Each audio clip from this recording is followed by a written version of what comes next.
Thank you, Mr. Chairman. General, thanks for your service. Congratulations.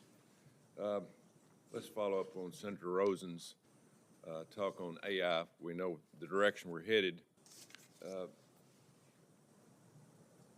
Future conflicts will be dominated by artificial intelligence. Emerging technologies like quantum computing.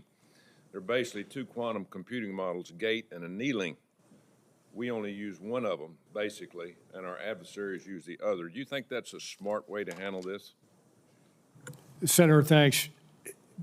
Artificial intelligence, algorithmic-derived systems are, again, if cyber has just become part of the normal warfighting domain, artificial intelligence is not too far behind. And we don't need to look too far to see how it's being applied, especially in the Russia-Ukraine example. We have to bring that in and make it a normal part of our programmatics. Thank you. Let's go to a more simple topic here. I'm getting calls all the time. You know, we've spent trillions of dollars on these wars over the years, but we can't house our people on military bases. We have mold, roofs are falling in, kids are getting sick, but we can spend hundreds of billions of dollars on another country. We're an all-volunteer army. Will you commit to help solve this problem? I know it's not just your problem, but it is a huge problem, probably in recruiting. And again, our phone rings off the wall when it comes to this.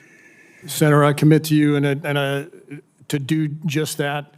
And I'll go on my recent experience in the Marine Corps and the Commandant's emphasis on our Barracks 2030 initiative, where we're unapologetic about the investments that we made over the last 20 years because we're fighting. We have to get back into the installations resilience business. We have to get back into the installations quality business. Two primary reasons. First, it's an expectation among soldiers, Marines, Guardians, airmen, sailors to have a good quality infrastructure place to live. Secondly, we have to look at it for what it is, which is a power projection platform, and we have to invest in that, Senator. Thank you. Investment in our soldiers. I think that's what a lot of them are looking for. Recently, Secretary Hicks has directed the dismantling of the Joint Capabilities Integration and Development System. This is core of a slow and heavily bureaucratic acquisition process.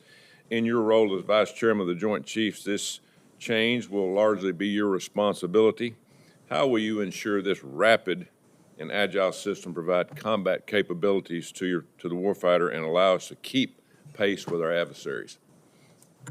Senator, you hit it right on the head, and if confirmed as the chairman of the JROC and part of the reform process, my goal, one of my goals and priorities will be to make sure that we have end-to-end systems treatment of requirements to meaningful resources, and with acquisition built into that. So if it's three gears moving, they all need to be engaged with each other, and you can only move at the slowest gear.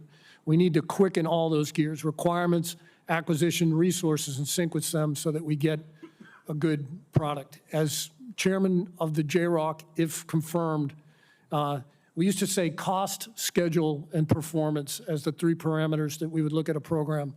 I think we ought to move it to schedule or speed, cost, and performance. And I will make that a priority, Senator. Great. Sounds like you have a plan. Organization is key to winning, and you seem to be up on that.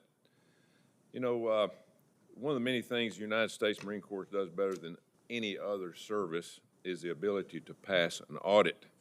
While not directly responsible for an audit, what lessons do you bring from the Marine Corps that will help the Department of War achieve a clean audit for the first time in many years? Senator, you already said it. You know, organization is the key to victory, and I'm very proud of the fact that the Marine Corps has had two clean opinions. You heard it here first. We'll have a third one. And to the extent that I can influence it, I will press to move the department along in coming out of disclaimer and getting a clean audit. Thank you. Thank you for your service. Thank you, Mr. Chairman.